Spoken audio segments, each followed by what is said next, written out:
गए और द्रौपदी सोच रही है कि मेरे मुंह बोले सखा है, मेरे भाई है, इसलिए रुक गए। पर भगवान रुके किस लिए? अर्जुन जब एकाएक भगवान के कक्ष में पहुंचते हैं तो देखते हैं कि भगवान स्वयं ध्यान मग्न है। अर्जुन ने पूछा, कहने लगे प्रभु सारा संसार, सारे भक्तगण आपका ध्यान करते हैं, इस समय आप किसके ध्यान में मग्न हो? भगवान ने कहा, आज मेरा एक भक्त आत्म होकर मुझे पुकार रहा है। इसलिए भगवान तो कहते ये यथा माम प्रपद्यन्ते तां तथैव भजाम्यहम्, जो भक्त मेरा जैसे ध्यान करते हैं वैसे मैं उन भक्तों का भी ध्यान करता हूँ। तो कहने लगे मैंने पितामह को वचन दिया था, भीष्म पितामह ने कहा था कि प्रभु आज तो मैं आपका ध्यान सभी कर लेता हूँ, लेकिन जीवन के अंतिम क्षणों में जब कफ वात पित्त तीनों दोष व्याप्त हो जाते हैं, सारी ज्ञानेंद्रियां शिथिल हो जाती है, कर्मेंद्रियां शिथिल हो जाती है, उस समय आपका ध्यान कर पाना बड़ा कठिन होगा।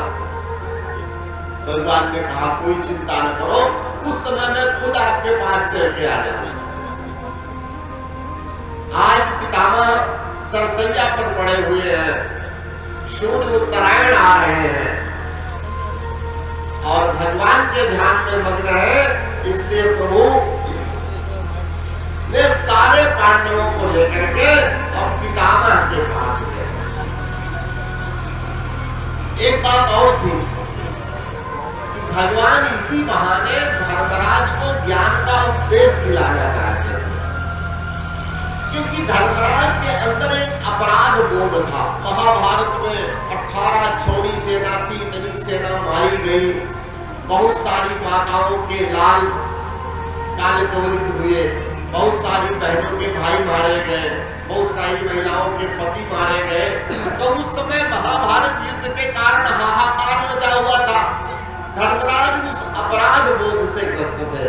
तो भगवान ने सोचा कि मैं इन्हें ज्ञान उपदेश दूं तो मेरा उपदेश आज इनकी समझ में नहीं आए। अच्छा, समझ में आ भी जाता, भगवान तो एक बहाना ढूंढते हैं, जिसको समझाना चाहे तो पल में समझा दे, अन्ना समझाना चाहे तो चाहे जितना बड़ा उपदेश दे उसकी समझ में नहीं आएगा। भगवान ने बाली को मारा, और बाली को मारने के बाद तारा रोती बिलखती भगवान के पास गई। तो भगवान ने कहा कोई बात नहीं, तुम किस लिए रो रही हो? अरे शरीर के लिए रो रही हो तो शरीर तो पड़ा है सामने। अगर आत्मा के लिए रो रही हो तो आत्मा तो अजर अमर है, ना चाहते मिलते वा कदाचिन नायम भूत्वा भूतान भूजा अजो वित्तस्सा सतोयम पुराणो नाहते अन्नमाजे शरीरे। छित जल पावक गगन समीरा पंच रचित अति अधम शरीरा। इतने में तारा समझ गए और दुर्योधन को समझाने के लिए दूत बन करके गए। बहुत सारा उपदेश किया लेकिन दुर्योधन की समझ में नहीं आया, वो समझाने नहीं चाहते थे। नहीं, इसको समझाना चाहे नारायण की समझ में क्यों नहीं आएगा? तो आज पितामह वो समझाने का अवसर दे रहे हैं। भगवान पांडवों को लेकर के वहां गए, पितामह सरसैया में पड़े हुए हैं। पितामह ने जब अर्जुन को देखा तो अर्जुन को देख करके पितामह कहने लगे पार्थ, अरे वो नहीं आए क्या जिनके ध्यान में मैं व्याकुल हो रहा हूं? तब तक भगवान सामने आ गए, कहने लगे पितामह मैं यहां हूं। अब जब देखा भगवान को तो भीष्म पितामह मुस्कुराने लगे, कहने लगे देखो अभी तक मैंने अपने प्राण नहीं त्यागे। इसलिए नहीं त्यागे केवल आपके इंतजार में, आपने वादा किया है तो आप आएंगे जरूर। आज तक पृथ्वी में कोई ऐसा व्यक्ति नहीं हुआ जिसके बस में मृत्यु हो, लेकिन भीष्म पितामह ऐसे थे जो इच्छा मृत्यु के वरदानी थे। आज भी जितने भी सनातन को मानने वाले हैं, जब पितृपक्ष में अपने पितरों को जल दान करते हैं तो पितामह के लिए भी जल की अंजलि दान करते हैं। वरदान उनको इसलिए प्राप्त हुआ था कि जो कठिन व्रत भीष्म ने लिया था, शायद आप वो भीष्म ही ले सकते हैं, दूसरा कोई कैसे ले सकता है। अपने पिता के सुख के लिए उन्होंने आजीवन ब्रह्मचर्य का व्रत लिया था। ऐसे पिता ने प्रसन्न होकर के कहा था, बेटा मृत्यु तेरी दासी रहेगी, जब तक तुम नहीं चाहोगे तब तक मृत्यु तुम्हारे निकट नहीं आएगी। ऐसे महाप्राण थे भीष्म। अपने गुरुदेव से 21 दिन तक युद्ध किया।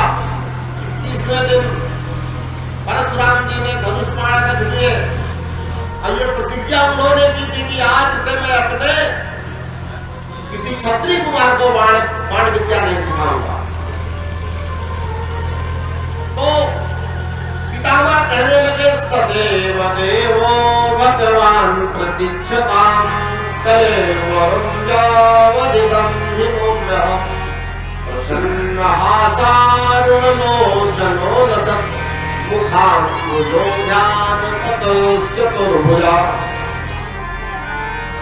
कहने लगे, हे प्रभु, अभी तक तो मैंने आपका इंतजार किया और अब आप आ गए हो तो मेरा इंतजार करो। तो भगवान का मुख थोड़ा अप्रसन्न हो गया। पितामह ने कहा, नहीं ऐसे नहीं, आपके मुख पर वही प्रसन्न मुद्रा खेलनी चाहिए जो सतत आपकी प्रसन्नता में कभी बाधा नहीं होती, चाहे सुख का समय हो चाहे दुख का समय हो। इस तरह भगवान पुनः मुस्कुराने लगे। प्रभु ने कहा, पितामह, आपका जो ये उत्तराधिकारी है धर्मराज, ये आज आपसे ज्ञान का उपदेश लेने आया है, इसलिए इसे उपदेश दे करके इसे अनुग्रहित करें। भीष्म पितामह कहने लगे, प्रभु आपके सामने अब मैं कोई उपदेश करूं, ये तो छोटे मुंह बड़ी बात होगी। भगवान ने कहा, नहीं, आप ही ये उपदेश करो और तुम्हारी जो बाणों की पीड़ा है इसका हम हरण करते हैं। सारी पीड़ा दूर हो गई और पितामह ने अपने मन को भगवान के श्री चरणों में लगाते हुए धर्मराज को उपदेश देना प्रारंभ किया।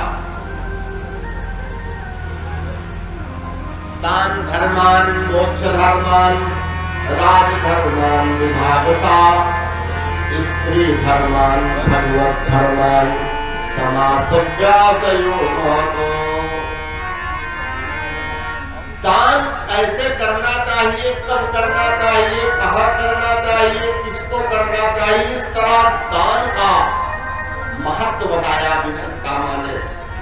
राजा की क्या क्या कर्म होते हैं, प्रजा के प्रति क्या उत्तरदायित्व होता है, इसके विषय में बताया। मोक्ष के धर्म बताए, भगवान के विषय में बताया और महिलाओं के विषय में बताया कि महिलाओं के क्या कर्तव्य होते हैं। कहने लगे, यत्र नार्यस्तु पूज्यन्ते रमन्ते तत्र देवता। जहां पर महिलाओं का आदर होता है, महिलाओं की इज्जत होती है, वहां पर देववास होता है। जहां पर ये दुखी होती है, जहां पर ये रोती है, वहां अनिष्ट होता है। और ये जब उपदेश पितामह कर रहे थे तो उसी समय द्रौपदी को हंसी आ गई। द्रौपदी हंसने लगी। पितामह ने अपना प्रवचन रोक दिया बीच में। कहने लगे, बेटी तुम अपने हंसने का कारण बताओ। द्रौपदी ने कहा, पितामह मैं क्षमा चाहती हूँ, आपकी अवज्ञा हुई इसके लिए मैं क्षमा चाहती हूँ। पितामह ने कहा नहीं, तुम बिना किसी संकोच के कारण बताओ कि तुम्हारी हंसी क्यों आई, क्योंकि तुम कुलीन कुलवधू हो और यद्यपि जहां बड़े बुजुर्ग बात कर रहे होते हैं वहां बच्चे और बहुएं बीच में नहीं बोलती हैं। और बोलने की बात तो जाने दो, बीच में हंसना उनकी अवज्ञा होती है, उनका तिरस्कार होता है। तो बोले तुम्हारे इस बीच में हंसने का कोई ना कोई कारण तो होगा। द्रौपदी ने कहा पितामह अब आप आदेश कर रहे हैं तो मैं आपको बता रही हूं कि जिस समय भरी सभा में मेरी साड़ी खींची जा रही थी तो सबसे पहले मैं आपके पास ही आई थी। अब मैंने कहा पितामह मैं जिस परिवार से आई हूं वहां पर तो महिलाओं का बड़ा सम्मान होता है, बड़ी इज्जत होती है। क्या तुम्हारे कुल की यही परंपरा है कि बहुओं को घसीट के भरी सभा में लाया जाए, उनका ऐसे तिरस्कार किया जाए? तो बोले आपने मेरे प्रश्न का कोई उत्तर नहीं दिया था, आपने सिर नीचा कर लिया। पितामह ने कहा बेटी ये बात सत्य है, जीवन में मनुष्य के द्वारा कोई अपराध जानबूझकर हो या अनजान में हो, उसके दंड उसे भोगने ही पड़ते हैं। और व्यक्ति जिसके साथ में रहता है, जिसका भोजन करता है, उसके भी दोषों में वो भागी हो जाता है। कहने लगे यद्यपि मेरा जन्म परम पवित्र रहा, मैंने जीवन में कभी भी कहीं भी कोई भी पाप नहीं किया। अब सोचो कितने पवित्र रहे होंगे भीष्म पितामह, जो ये दावा कर रहे हैं कि मैंने अपने जीवन में कभी कोई पापे नहीं किया। कहने लगे लेकिन फिर भी मैं पापी का अन्न खा रहा था। दुर्योधन दुष्ट था, बोले पापी का अन्न खाने के कारण मेरी बुद्धि कुंठित हो गई थी, इसलिए उस सभा में अन्याय होते हुए भी मैं देखता रहा। जहां कहीं अन्याय हो रहा हो उसका मुखर विरोध करना चाहिए। अगर सामर्थ्य हो तो उसे रोकना चाहिए, अगर सामर्थ्य ना हो तो चुपचाप कान बंद करके वहां से चले आओ, उस सभा में नहीं रहना चाहिए। अब बोले मैं तो उस सभा में बैठा रहा, ये अन्याय होता रहा। अब बोले शायद इसीलिए ईश्वर ने हमें ये दंड दिया है कि पैर से लेकर सिर तक बाण नचे हुए हैं, लेकिन उस शरीर का सारा रक्त निकल चुका है। अब सोचो कि सारा रक्त निकल चुका है फिर भी प्राण नहीं त्यागे उन्होंने। बोले आज मेरी मति आपके श्री चरणों में लग गई है, इसलिए कहते हैं मैं चाहता हूं कि अब आखिरी समय चलते चलते अपनी बिटिया का विवाह और कर दो। भगवान हंसने लगे, कहने लगे महाराज आप तो ब्रह्मचारी रहे हो और ब्रह्मचारी की पुत्री कैसी? पितामह ने कहा महाराज मैंने अपनी बुद्धि को ही अपनी पुत्री मान लिया। और तो बोले इस मति को तो संसार में कहीं लगा देते। बोले महाराज मेरी मति की विशेषता है कि मेरी मति ये तीनों ऐषणाओं से परे है। संसार में ऐसी कोई बुद्धि नहीं है जिसमें एक न एक ऐषणा ना हो। सुत वित लोक ईषणा तीनी कहके मति न कृत न मलिनी। किसी को पुत्र ऐषणा, किसी को वित्त ऐषणा, किसी को लोकेषणा, इसी में सारा संसार फंसा रहता है। जिसके पुत्र है और वित्त है वो सोचता है सारे समाज में मेरा सम्मान हो, लोग कहे नहीं भैया जी आ गए, ये लोकेषणा है। बोले मैंने इन तीनों ऐषणाओं को कभी अपने मन में पनपने ही नहीं दिया।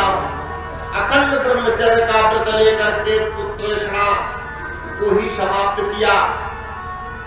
ये संपूर्ण साम्राज्य मेरे चरणों में लौट रहा था, लेकिन मैंने साम्राज्य को स्वीकार नहीं किया। तो वित्तेषणा समाप्त हुई और मैं सम्राट बन सकता था, लेकिन मैंने वो पद भी स्वीकार न किया। इसलिए मेरी इस निर्मल मति का पति केवल आप ही हो सकते हैं। और भगवान के श्री चरणों में अपने मन को लगा करके, और पितामह ने वहां पर 11 श्लोकों में, उस दिन एकादशी थी, एकादशी है तो पितामह ने 11 श्लोकों में भगवान की स्तुति की। और उस युद्ध प्रांगण में पुष्प कहा तो सुंदर पुष्प ताग्रा छंद में भगवान की स्तुति की। 2-4 छंद आप सुने। इतिमति रूप कल्पिता वितृष्णा भगवती सत्वत पुंगवे विभुम्नि स्वसुख मुपजते क्वचित विहर्तुम प्रकृति मुपेषु यद भव प्रवाह त्रिभुवन कमलं तमाल वर्णं रविकर गौरवराम्बरं दधान वपुरल ककुलाव्रतान नाब्जं विजय सखे रतिरस्तु मे नवद्या युधितुर गर्जो विधुम्न विश्वकत चलुलित श्रमवार लंकृतास्य ममुनिसित शरीर विभिद्यमाना तो चिगिल शत कवचे स्तुत श्रयात्मा। पितामह कह रहे हैं कि महाराज, मेरा मन आपके श्री चरणों में लगा रहे, मुझे आपके उस स्वरूप का ध्यान आ रहा है। महाभारत के युद्ध में जब मैंने प्रतिज्ञा की थी कि आज मैं आपसे अस्त्र उठवा के रहूंगा, तो आपकी भक्त वत्सलता तो देखो, आपने मेरी प्रतिज्ञा पूर्ण करने के लिए अपनी प्रतिज्ञा तोड़ दी थी। प्रबल प्रेम के पाले पड़कर प्रभु को नियम बदलते देखा, खुद का मान भले टल जाए भक्त का मान न टलते देखा। आज अरे नारायण अपनी प्रतिज्ञा तोड़ दे तो प्रलय आ जाएगी पृथ्वी में, लेकिन आज एक भक्त की लाज रखने के लिए अब भीष्म ने इतना भीषण युद्ध किया कि अंत में भगवान रथ का चक्र उठा करके भीष्म को मारने के लिए दौड़े। पितामह कह रहे हैं, जिस समय आप रथ का चक्र उठा करके मुझे मारने आ रहे थे, उस समय आपके मस्तक पर हल्की हल्की पसीने की बूंदें थी, आपकी बालों की घुंघराली लटें आपके मस्तक पर आ रही थी, आपका पीताम्बर कंधे में पड़ा हुआ पृथ्वी पर गिर गया था। प्रभु, मैं आपके उसी मनोहारी स्वरूप का ध्यान करते करते अपने मन में बसा करके उसी मूर्ति को अब मैं अपने प्राणों का त्याग करना चाहता हूँ। इस तरह भगवान ने अपने मन को लगा करके पितामह ने अपने प्राणों का त्याग किया। 2 बार हरिनाम संकीर्तन। गोविंद जय जय गोविंद जय जय।